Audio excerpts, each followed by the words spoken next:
Welcome to the Project Endure podcast, the place where we talk about life, endurance, persistence, perspective, and so much more. I'm Joe Rinaldi, and I'll be your host. Let's jump in. Before we get started, let me thank you for being here. The stories on this podcast are meant to let you know that you're not alone in what you're going through and that we can all find strength in struggle with the right perspective. If you've been enjoying the podcast, let me ask that you leave a review on your platform of choice to help us grow so that we can continue to make the world a better place, one conversation at a time. Now, let's get to the episode.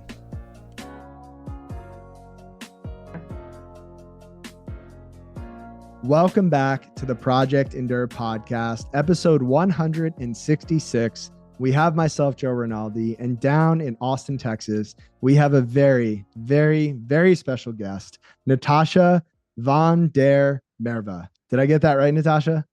Yeah, you did great. Thank you for the introduction. Well, let's do this before we kick it off. I would imagine that a lot of people listening already have heard your name. They've seen you somewhere on social media. Why don't you pronounce your name for them and then give a brief introduction of who you are? I feel like sometimes I don't even pronounce my name correctly anymore. And so when you say it, I'm like, that works.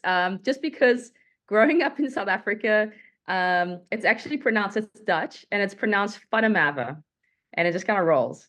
And it's the most common last name in South Africa. And there are jokes made about us because there's some, like the idiot Van Der Merwe. Anyway, that was question one, Van Der Merwe, but here I say Van Der Merwe. What was your other question, Joe? Because I went on a rant there. Yeah, if you had to introduce yourself to someone who's listening but has never heard your name before, how would you introduce yourself? I think most people know me as a triathlon coach. And that's kind of my role right now as far as what I do. Background is that, I've always been in sports. I mean, I've lived it and created a career out of it. And so growing up, played tennis, but then immediately went into coaching and then used that skill set to get into triathlon, immediately became a triathlon coach. So that's one part of my life as well. Other people see me as I'm a wife, I'm a mother, I'm a strong believer. I'm very a big part of the church here, and so that's another big segment of my life. And outside of that, I honestly feel like that's all I have time for. You can ask me about all my passions, but right now my passions are the business and the community and the culture that we've created and my family. That's a beautifully succinct answer.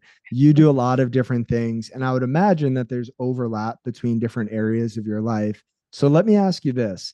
In what way or ways has being a triathlete made you a better mother? Oh, I've never been asked that question before. Um, I think maybe patience. I don't know. I feel like something I do pride myself with is I try to be extremely patient with my daughter. And I pride myself that I've never raised my voice to her at all. Like we really just take the approach of like walking her calmly through it, even though she's 7. And so she'll have her fits of not knowing how to deal with emotions. And I think in triathlon, like if I look back at the start, like I was emotional and in my 20s, and I would respond to like workouts or bad races.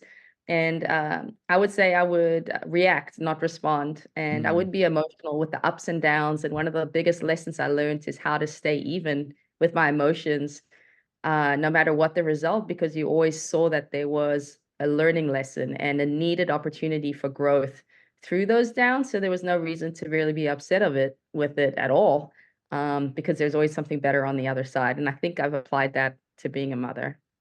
Oh, what a great answer. And it transitions well into some of the other things we'll talk about in today's conversation. But on that note of staying even and coming back to the middle from an emotional standpoint, are there times where you yourself or for your athletes, you'll encourage others to use their emotions to their advantage. So if you're feeling really high, take advantage of that. Or if you're feeling angry, upset, frustrated, to turn that into something positive. Yeah, I think that totally depends on the person. Absolutely. We do have some that do thrive of strong emotions, and they do really well with it. And then some people have to find a way. I even went through a series where I looked at everyone else and they were so dead focused and sometimes racing angry, like with a chip on their shoulder. And I have that in some of my athletes as well. And they thrive off of that in the moment, right? I don't think it helps them after the fact when it comes time to like actually assess and evaluate and move forward. So I think you need to then take an objective look at things. But in the moment, I think it can be healthy. And I think you need to experiment with what works for you. I know for me, I went through a stage of trying to be really serious and it didn't work for me at all. And I raced better from a place of joy and enjoyment of what I was doing. And so if you go back and you look at all of my race photos, you'll see a smile every single time because and I'd force myself to smile even through the pain because I was like, I chose this and I race better embracing what I've put myself into. It's so interesting that you say that because one of my old clients and good friends, Anna Olson, who you know as well, was Yeah. on the podcast episode 66. And her whole race motto is have fun. And Yeah. she's always got a smile on her face and she does it so well. And when we would be on group calls with other athletes, it didn't seem to resonate with most people. Most Yeah. people, I would say, have trouble with the idea of finding motivation in joy. And I think it's easier for a lot of people to find motivation in the chip on the shoulder, the person who doesn't believe in them, this, that, the other thing. And so it's so interesting to just hear more of that from you. Has it always been the person you are, just a joyful, happy, positive person? Yeah, I would say it has been for as long as I can remember, for sure.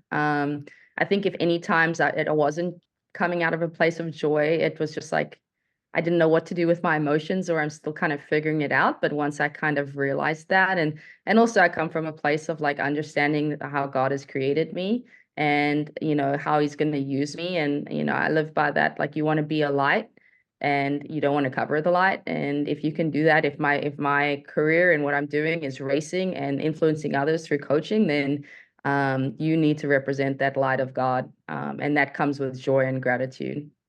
So, since you brought up the topic of faith, I would love to dive back into your story wherever that became a big piece of who you are. So, tell us: were you raised in a household where faith was a focal point, or is that something you picked up along the way? I was raised in a household with that. We grew up in a Presbyterian church, and the whole family was ingrained. My dad was an elder of the church. The grandparents were very much a part of it. And so every Sunday for me was going to, Sunday school and going to Christian camps whenever we had holidays or weekends, and they offered that. And then a memory was always going from there to my grandparents' place with all our cousins and aunts and uncles and having, crumpets and tea, which is a South African and British thing. But that was a really, really fun memory and time spent with family. I think like most, you come to a point where you actually fall away from your faith at some point. I think some people, when they leave the house and they're trying to find their own identity, be it in college, etc. For me, it actually was a falling away when my dad passed away when I was 15 years old. He's actually was cremated at our church, and so it was very painful to even go to the church and see my dad and see my grandparents and my aunt and everyone there. So I stopped going because I couldn't deal with that emotion. In hindsight, I probably should have seen a therapist for that. And then I went through kind of stages of struggling through my 20s, if I'm being honest. But God was always there. God was always knocking. God was always speaking to me through other people. And so and I could feel his love in different ways, but I was never like opening that door and coming back to him until it came to a point of need. And my point of need came in my mid 20s.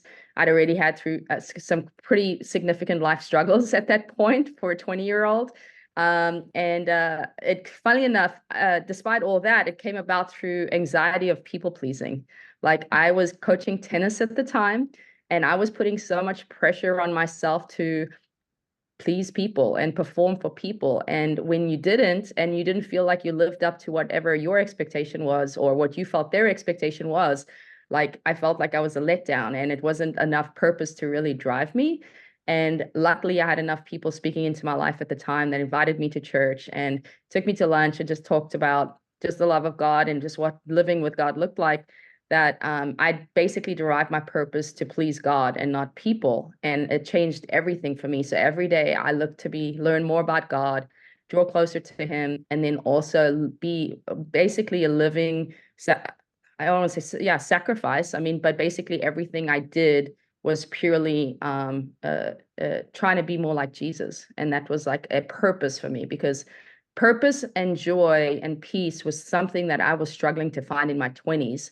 And I found that when I came to Christ. Mm. That is so beautiful. And the follow up coming from me, someone who's also a follower of Christ, is at what point did you learn to be bold in the way that you spoke about God and show up with your faith? Because that's also not something that's easy always, and something Yeah. that, talk about people pleasing, doesn't always please other people. Yeah. So it's interesting. It's right when NVDM coaching came about. I feel like there's a direct overlap actually, because I looked for NVDM coaching, which was a ministry. Mm. And I feel like God has been in this and all over it in how we've been able to grow.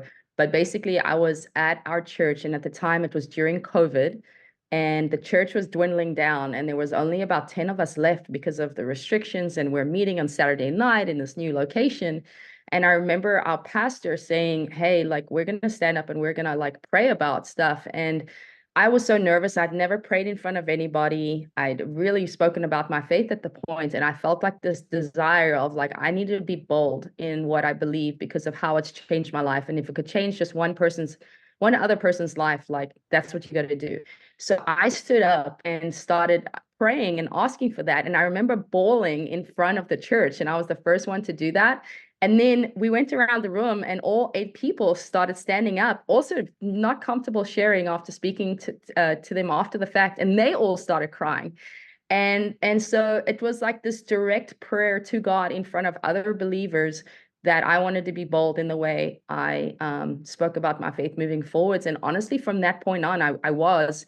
And I feel that God has created like this barrier of protection over me, Mm. that even if other people are saying something, I don't feel it. I don't even hear it, to be honest. Even if it's being said, I feel like, yeah, I'm doing what God has called me to do, and that's good enough for me. So the pastor of our church here in Philadelphia, he's very well spoken. Uh, he's a very effective speaker. And one of the things that has always challenged me is from time to time, he'll share a line along the lines of, you could do good in this world, you could love other people well, but just because you clean the microwave at work doesn't mean someone is going to say, wow, he cleaned the microwave at work, he must be a follower of Christ, I'm going to give my life up to Jesus, right? So there Yeah, needs to be, showing up in the world a certain way, and also speaking about it, right? Professing that and being yeah, bold in it. And it's really inspiring to see someone like yourself doing that, because you do have a following, you do have these people who are watching you, and it is bold, and it's inspiring. So I appreciate you. oh, I appreciate that. Thank you Yeah. so much. Yeah, And so um, yeah, with that being said, I do want to go back, because the big question that I will start most of these conversations with is, what's the hardest thing that you've ever had to handle in your life that you didn't get to choose? And I want to give you the chance to answer that. I know you already mentioned the passing of your father, but I'd love for you yeah. to answer that question. What's the hardest thing you've ever had to handle? Yeah, it was definitely the passing of my father, for sure. I was 15 at the time. I was my dad's only child, super, super close to him. And honestly, like it's only been the last 2 to 3 years where I could have a conversation about that loss and not break out in tears. And Mm. so it's something I didn't process at the time. I think I was too young, and my mom was doing her best to figure out, okay, what do we do now? And as I said, in hindsight, I'm realizing I probably should have got the tools to learn how to deal with that loss because it's definitely impacted some of my decisions of my future. Mm. Uh, but I do feel that I'm a representation of him and his love, because yeah, we were very similar growing up. I followed him everywhere, and so yeah, it's that would be it. So, grief is something that's hard to define. It's something that I think a lot of us feel in different parts of our lives. It's been described to me as love with no place to go, at least here on earth, and it can Yeah. be painful. Um, Episode 158 of this podcast, my friend Kate Moser was on, and she spoke about grief, and she said, it's the weirdest thing. You could show up and have a great day and laugh about the person you lost and smile and look back with good memories. And then the next day, you can go to the grocery store and see something on the shelf that makes you think of that person and break into tears. And you Yeah. don't know what kind of day it's going to be. And her and I link that back to running and training, right? Like you can be as prepared as possible for a race or a training ride or run or swim, and you could show up and it could be amazing, or you could show up and it could just suck and you can't put your finger on why that was. Do you see a similar parallel there? I think for the most part, yes, because you do have some races where it's just things just really go bad, for no reason. But I do feel in the more prepared you are, the more you know what you're doing, the less likely those days happen. And you Mm. can always pinpoint if those things do happen. Mm. So yeah, I would say yes and no. So let me take that a step further because I love that answer and I agree. When it Yeah. comes to preparing to deal with grief well or to work through grief, what are some of the things that have been helpful for you in working through the grief or preparing to handle the loss for the rest of your life? Man, I don't know. I think I'm still finding out. I think it has been healing for me to talk about it. Because I just hold on to it for so long, and so that's probably one thing. But honestly, yeah, I'm no expert here. Something I still struggle with. So I any tips, I would take them. Yeah. Well, I've touched on this with various guests throughout the episodes, Yeah, and I think one thing that comes to mind is living well in yeah, honor of that person. Making sure that we're honoring them with the way we show up. And it sounds like you're doing that, whether it's incredibly intentional or not. It sounds like you're showing up in a way that would make him proud. And there's another quote, I can't remember off the top of my head who said it or what the exact wording is, but it's along the lines of every man has two lives. One ends when he takes his last breath, and the other when his name is spoken for the last time. And I think to keep someone alive, right, we get to talk about them, we get to share about them, and we get to live in honor of them. And so you're doing all of those things. yeah. That's cool. Thanks for Yeah, sharing that. of Yeah. course. And so, what we might have missed so far in the conversation is the transition from South Africa to the United States. Tell us a Yeah. little bit about, when did that happen? Why did that happen? What did it look like? Yeah, yeah, so that happened when I was around 21 years old. Growing up, I became a tennis player. I played all the sports growing up, but I chose the path of tennis, and I was a really good junior tennis player. And from the ages of 13 through 18, I was playing on the world circuit and got my ranking up really high to where I'm like, you know what, I want to try to hack it as a professional tennis player. It was that or taking a college scholarship, which I had offers here in the States. But at the time, tennis was this thing where you got to go in early. Like I showed up on the pro circuit when I was 18 and I felt old because all these European players were 15, 16 years old. I'm like, oh, I've missed the boat, right? And now that's not the case. People have extended their careers for a very long time, but back there, like mid 20s, you're done. And yeah, so I went on the pro circuit and you started ITFs and you're basically going through rounds of qualifying, just trying to get into the main draw, and then you're getting points. And I was finding myself all through Europe and all through Asia, going tournament to tournament to tournament. Anyway, long story short, I did that for 2 years.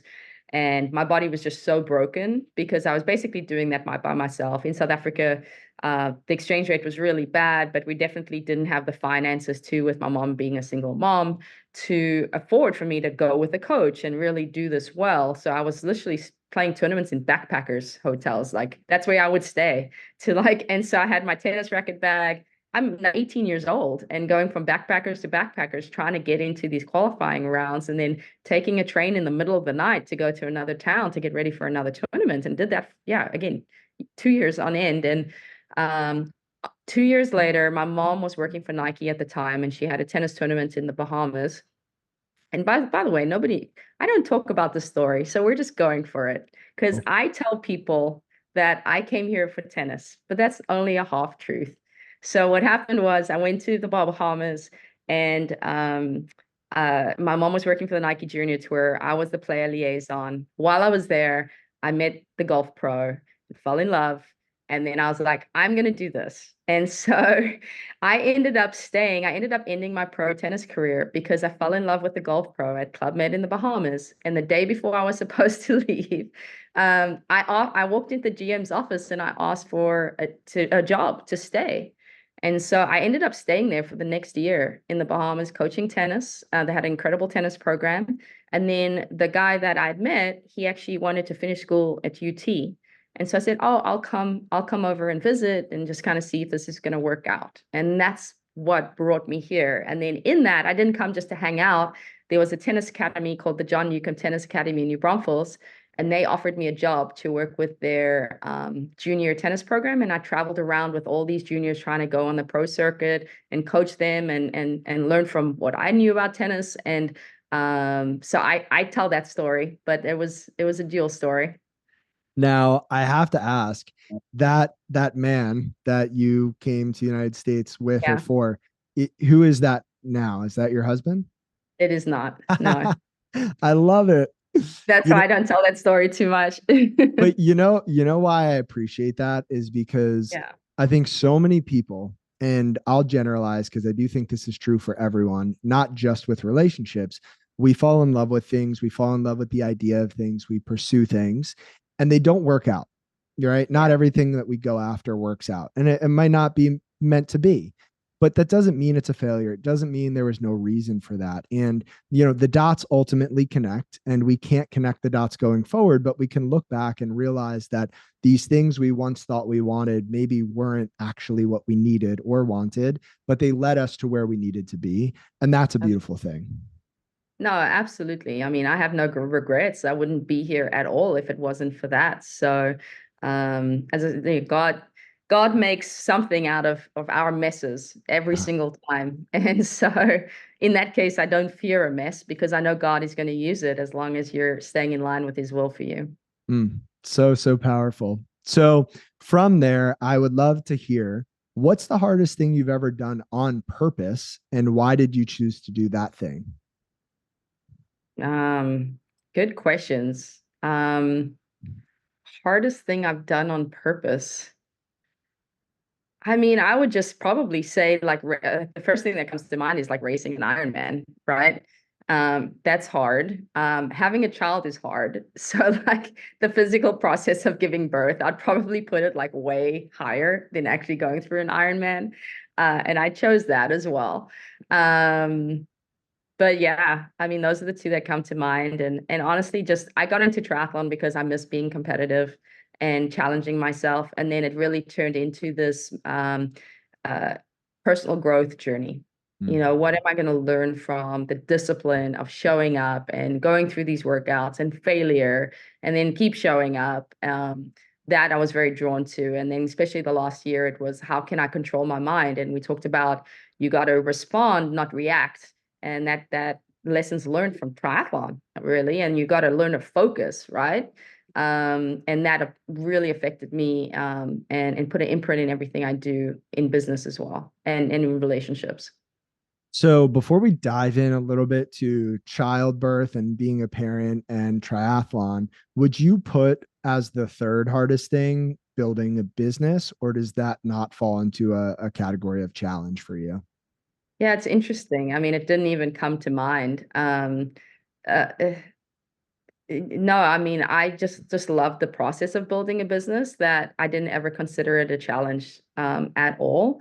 I will say now we have so many people in our team. It's 25 coaches that work with us, and I have to raise my level within that, because now I'm not just someone who's put together this little business with 3 or 4 people and hey, let's just keep taking this along and have fun with it. It's like, no, like you have the opportunity to lead and really, just like yourself and what you've created, make sure that you create a culture. And that's important. And I feel like sometimes I rise to that. And sometimes I fail in that because I don't have any experience or preparation, but I'm aware of it. And so and it comes in ebbs and flows because the business, there's so much going on that you're just keeping up with everything. And then there's stages where you get to pause and you go, how can we be better? And for me, I'm only one person. So right now the goal is we have 25 people that can impact and touch the lives of other people. Let's make sure that those people are really, really well equipped to the best Mm. of our ability, so that this thing can be bigger than ourselves, which it is. And so that's been a fun new like thought process of how can we level up. Mm. So I'll throw a quote into the mix because I loved what you said. And it made me think of these words from Peter Zafra, who said, "A winner is a loser who was willing to fail and get up, fail and get up, fail and get up, fail and get up, and then win." And I Yeah, think those failures are not necessarily ultimate failure unless you stop trying, right? yeah. And that goes for business, that goes for relationships, it goes for triathlon. And so if we were to dive into triathlon first, so triathlon hard, is there a hardest moment or race or season of triathlon for you? Yeah, no, definitely. And it actually broke me in the sense that I was like, why am I even doing this anymore? And I felt like I was letting so many people down. And I had really bad back issues for the longest time. And honestly, the only way I could get through an Ironman was to take like, not advised, by the way, is multiple ibuprofen, just to get through it. But I was always in pain. And I ended up pulling out of 2 or 3 races back to back to back because I was on the bike and I couldn't do it. And then I remember going to a race and getting sick. And I was like, man, and I had all these sponsors and all this support, and I felt like I was letting everyone down. I had a daughter I was taking time away from, and I'm like, that's time I could be spending with her. And so that for me was a hard season. But what I learned from that is the people that love and support you, they don't care. They're still going to love and support you. And I was able to race free from that moment on. And then I also learned that I was still going to show up. So like the disappointment didn't end my career. It didn't define me. I still took every single one of those races and I still came back and still gave it another shot until, as you said, I ended up having incredible races and we figured out the back issue and I was able to accelerate my career to a level now I can help and impact others. Mm. So you used the word disappoint or disappointed or disappointing. To me, the word disappointed is very different than the word discouraged. To you, when you hear those two words, disappointed versus discouraged, is there a Yeah. difference there? And if so, what is it to you? Well, the first word, disappoint, I associated with disappointing others. Hmm. Discouraged, I associate with I'm the one upset. You know? Yeah. So in that way, those two words are different. Oof. It's I, internal versus external. I like that a lot. That's a great answer. Yeah. Now, if we were to drill down into the world of triathlon a little bit more specifically and then extract some life lessons, are you able to identify a life lesson from the swim, bike, and run individually? So, a life lesson that you can learn from the swim, a life lesson you could learn from the bike, and a life lesson you could learn from the run. Wow, these are And good questions. yeah, Yeah. thank you. You can sit with this for a second because Yeah. this is Yeah. my mind works in metaphors. So I'm like, okay, well, what Yeah. can you learn from being in the water? And I'm sure Yeah. there's a lot. Yeah. Uh yeah. I mean, across the board, it's you're in your thoughts. So you better make those thoughts good thoughts. And it shows you how powerful the mind is, Mm. because how you show up every day in this case, your workouts in the race is really determined by where your mind is at. Because that's an awful long time to be alone in your thoughts. And so, um, I think that was a big one to make a decision that, I'm going to get after it today, and I'm at the very least going to have an attitude of gratitude, or at the very least, if I'm not feeling good, what am I learning about this? Why am I not feeling good? And if you apply that to every other area in your life, there's always a reason why. It's not just disappointment, but how can I learn and grow from this? I think that was a common theme from swim, bike, and run that I carried into to my life. I like that. So for you, which is your favorite of the three and which is your Yeah. least favorite of the three? Yeah, it ebbed and flowed on which one felt good and which one improved. But I would say where the constant was, and this is the theme for everybody, is where you're best at. You love what you're the most confident at, and I was the best at the bike. And there was a stage where I could go ride my bike for 5 hours every single day. I actually used that as an opportunity for growth. And that when I was new to triathlon, I was also a new Christian, and Mm. I would go out and I would listen to sermons for 5 hours, and I couldn't get enough of it. And I literally felt like I came back a brand new person from the lessons learned. Mm. And so I associate that growth with cycling as well. Mm. But then, man, it feels so good to run. I think where I got limited with running is that's where you're likely to get hurt and injured. And so I also associate running with like achiness and pain. And that's when that would kind of fall apart. And then the swimming was always a struggle, which is so funny because most people know me as the swim coach, and it's because I struggled for a while. Even though I grew up as a swimmer, I was actually like a national champion backstroker when I was 8, 9 years old, but then I didn't swim at all until I was 27 from about Mm. 12. But I really went to so many coaches learning how they said something and articulated things that finally I could take hold of. And now I'm teaching that. And so you would expect me to be this expert, grew up swimming, Olympic with this stuff I'm teaching, but it's someone who really struggled for a long time and had to learn in every certain way to learn how to be better. So Mm. Now, I'm going to draw a parallel between faith and fitness here, and then we'll move on and talk about, becoming a mother and what that's like. But, you know, I think faith and fitness are similar in a lot of ways, but the one way that is coming to me right now is that when you, let's say, become a new Christian, for example, and you can't get enough, right? 5 hours of sermons, you can do it every day. You're just hungry for it, right? yeah, That phase doesn't last forever. And there's a feeling associated with that hunger. It's exciting, it's new, it's fresh, and that fades. And that doesn't exist in every season. I think the same goes for fitness, the same goes for relationships, the same goes for a lot of things in life, right? We feel different way towards these things in different seasons and chapters. But the right, commitment, the underlying commitment to show up and do the work and be present, that's what matters, regardless of how we're feeling. Would you agree right. with that?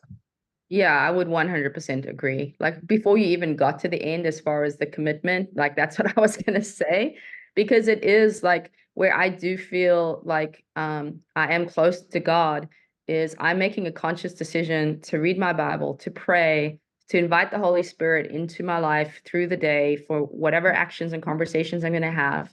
And in that, I do feel like that we call it Jesus high. But if I'm not doing that, of course, it's not going to go away. And the same goes for fitness. Like if you are nurturing it and you're getting up and you're doing the work and you're continuing to exercise, you're getting this great rhythm of momentum Mm-hmm. that it's easy to stay there. But as soon as you lose it because of, life, right? Life's balance, etc., um, that is going to fade as well. So yeah, it's wherever you put your attention and time and priorities, like that's what's going to be pushed to the forefront and you're going to thrive there. Yeah. And I saw this message the other day. It was a video that someone had sent me, and it was a pastor up on stage, and he had he had brought up a member of the church, and this guy, this member of the church, was just huge. He was very muscular, clearly using steroids, but that was besides the point. He was big. And the pastor takes off his shirt. He's got a tank top underneath, and he says, me and this guy, we go to the same gym. We listen to the same music. We do the same work. And we look so different. And he goes, Yeah. why is that? He goes, because when I leave the gym, I think, oh, I can eat the Oreos. I can do this thing, right? I worked out so I can now slack off. And this guy, he leaves the gym and he says, well, I worked out, so I'm going to eat healthy. I Yeah. worked out, so I'm going to do this, right? And so there's a difference between, being a slave to something and saying, I have to do this and so that I can be free in other ways versus I get to do these things and this is Yeah. all working together. And again, faith, fitness, relationships, like Yeah. it all goes hand in hand. I thought that was Yeah. so cool. I love that analogy. And it is so true. I know for me, if I'm working out and I'm intentional with that, it's easier for me to eat better. I do think they go hand in hand for sure. Um, yeah. So yeah, I love that they aligned that message with faith as well. So we'll transition here. Now, this is something that I will never be able to relate to in a direct way because I will never give birth. However, Yeah. my wife, Michaela, if you're listening to this podcast, I think imagining like many women have a fear around like childbirth, right? I mean, to me, it's scary, right? Like I Yeah. said, I will never give birth, but if I had that ability, I would be terrified. What was so hard about it? Talk us through that. Take me through whatever you want to take me through.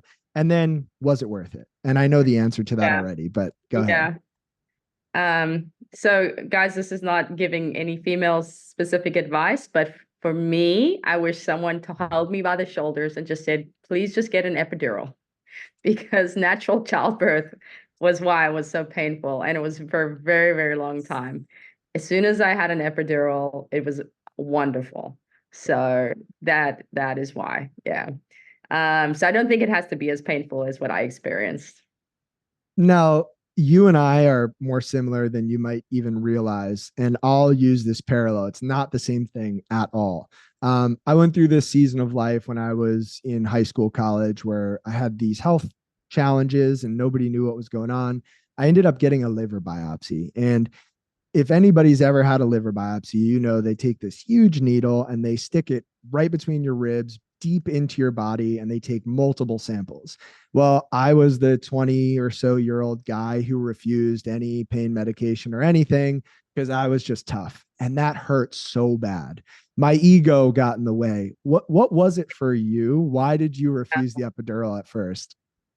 Yeah, I just felt it was like the better thing for having a daughter. Like that's what you read and say is don't take any drugs. It's better for the child. So that was my mindset going in. Yeah, no No. other reason, no other reason. But I definitely had like they tell you to write, plan A, plan B, plan C. All of them got thrown out of the window. I actually ended up having to have a C-section. So Nadine was wrapped in the umbilical cord. Her arm was wrapped in the umbilical cord, so she wouldn't drop. And so that is why it was a very long process of pain. And had that not been the case, it probably would be a different story right now. And then the answer is, yeah, it was totally worth it, of course. She's amazing. I'm very blessed to have her. So now that she's here, she's 7. What's the best part Yeah. of being a parent and what's the hardest part of being a parent? Yeah, I mean, you just don't love anything more. I mean, it's so funny. You see parents just kind of hugging on their kids and just like yeah, you can't take them in enough because they're just the most precious thing. And it's so interesting because I've been having conversations about, yeah, how that's how God looks at us as well. Mm, And can you just even fathom that love, the love you have for your child and knowing that God loves you that much? It's so overwhelming. mm. So yeah, so that seeing her little personality and knowing that that's kind of a mirror of you is pretty hilarious. And then I would say the hardest thing is never feeling like you're doing enough. Like I look and I always feel like I can do better as a parent, but you're also doing all these other things. So I do definitely like doing the business and having to travel for the business. Like I definitely have a guilt attached to just being away from her. But then I also say, when I'm with her, I need to be and I'm not perfect here either. I can tell you that much, but how can I make the moments that I'm with her be very intentional where she's heard and she's loved? So yeah, that's hard for me is always wanting the best for her. And again, that's handing it over to God, like doing the best you can, letting God take care of her because it's Mm, God's child too. mm. And it will get worked out. Yeah. Well, I appreciate you sharing that. And I'm sure that's so relatable for everyone listening with children. And even as someone who hopes to be a father someday, at the moment has a dog, I think on a Yeah, much lower level, my dog checks those boxes, right? yeah, Um, but we'll shift gears a little bit here. This is in your wheelhouse. It's a simple question. When you yeah. hear the word endurance, what does that mean to you? To go for a long time. Like you put endurance and endure. So Mm, it's to go through, mm, um, to not quit. mm, That's probably what I would relate to. mm. Would you say that in order to endure something well, there needs to be a bigger purpose or a bigger reason as to why you're doing that thing? Yeah, absolutely. I mean, there's thousands of books written about the bigger why. Mm-hmm. So, yeah, I think everyone always has a why. If you ask some person, you're either running from something or you're running to something. Mm. Okay, I think we know what you're running to. Are you running from anything? Um, What's funny, even though I say that to other people, I never have been asked that question to really like dive deeper. So I will have to get back to you because I don't want to just answer off the cuff. If there is anything I'm running from, yeah, don't Yeah. know. You know what's interesting for me? I am very aware of the fact that I am an extremist and I will, go really, really far in one direction. And I think deep down for me, and this could be relatable to someone else listening, there's a fear that if I go past the threshold, the tipping point of the middle, that I will just go so far to the extreme in the other direction. So, a Yeah, great example is I stopped drinking over 10 years ago when I was in college because I was so afraid that it was one extreme or the other. And I need to be on this sober extreme. And so I'll let you think on that. We'll talk offline maybe some other time when you get back yeah, to it. yeah, But for now, this is my favorite question of the podcast. It's also the last question. There are people listening to this who are going through a tough time. Some people chose the hard thing for themselves. Some people did not choose it. And some people might just be in a dark season. If you got to speak some encouragement to those people who are going through a tough time right now, what would you say? hmm. Yeah. I know most people, and this is just kind of what I've said in the past when I've had athletes struggling, like you never kind of see the light when you're in it, but you always know it always comes. Um, and again, speaking to what I spoke about earlier, you don't see it now, but you will see that this will create breakthrough for you on the other end of it, you know, be it an intentional mess or not. Again, God is going to use it for good. Um, and so don't fear these hard times because it was needed probably for breakthrough and freedom on the other side. So it always comes. I even think in the moments when I've been like sick and you're like, I'm never gonna be better, but then you always get better, right? And then you do go through a dark time. And for me, the most growth, and I've seen it from my athletes too. We've actually just experienced that a couple times with a couple athletes. The biggest growth and change that was necessary happened after the biggest failure and the biggest letdown. And had that letdown and extreme failure not happened, they would not have changed or something would not have shifted for them to get on this incredible other side. So I think just preparing themselves for what's to come, and it will come. It will come. And then So, yeah, I do want to say this too. If anyone is in a dark place, and this is speaking of experience, getting out in community is vital. Like you can't sit in whatever you're feeling. Like you have to get out, and that usually almost always will lift you up, versus going through this alone. yeah, I agree with all of that. It's so well said. And it makes me think of this story that I'll be honest, I can't remember if I've ever shared on the podcast, but it's not a real story. It's a wise tale. And it's about this Native American tribe that has 100% success rate with their rain dance, right? So they dance, every time they dance, it rains. And, tribes from all over the place would come and visit this tribe and ask about their secret. What's your secret? How do you have 100% success rate? And the chief would just pause, look at them and say, it's simple. We dance until it rains. And right, the rain is always coming in that scenario. And so you just keep Yeah. dancing, but Yeah. the light is always coming. You just have to keep going. Right. Yeah. Yeah. That's such a good story. I'm gonna totally have to use that. Yeah. Go ahead. Very good. And I feel like I cut you off too, because I shared just about like the light coming, but and then you were gonna say something, or was it that story? It was that story. And just to echo one more time, I think what we're both attempting to say is that you just have to keep going, right? The ups come, the downs come. Sometimes when it feels the most hopeless is right before that big breakthrough, and you have to trust that. And there's an element of faith, right? You can't Yeah. see it, but you have to trust it. Yeah. Mhm. And I do think that outside of you coming through your own breakthrough, I always say God is going to use what you're going through. The hardest of moments now allow you to empathize with other people. And now you're going to be able to impact them in a way that, had you not gone through that yourself, you couldn't speak to it and really connect with them on that level. So, in that, you need to embrace what you're going through, feel it, and then also, okay, really understand how am I coming out of that so you can then help and encourage others from those moments. Yeah. So well said. And so, Natasha, if people want to, experience more of your light, find out Yeah. more about what you're doing, or just follow along, what's the best place for people to do that?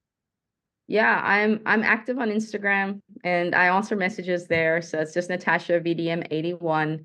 And then our website for coaching, it's nvdmcoaching.com. NVDM are my initials. I've actually been talked to like we might need to change that because it's super confusing. And when I created it, I didn't realize there's going to be 25 of us. And so you might see a shift there. I'm not quite sure at this point, but yeah, those two places, at the website or shoot me an Instagram message. Love to hear from you guys. Well, I'll link things down below. And thank you so much again for not only this conversation, but for the way you show up in the world. I appreciate it. And I know that everyone else does too. I appreciate you. Thank you so much. It was great. If you enjoyed this episode of the Project Indoor podcast, go ahead and subscribe, leave a review on your platform of choice, and share this episode with a friend.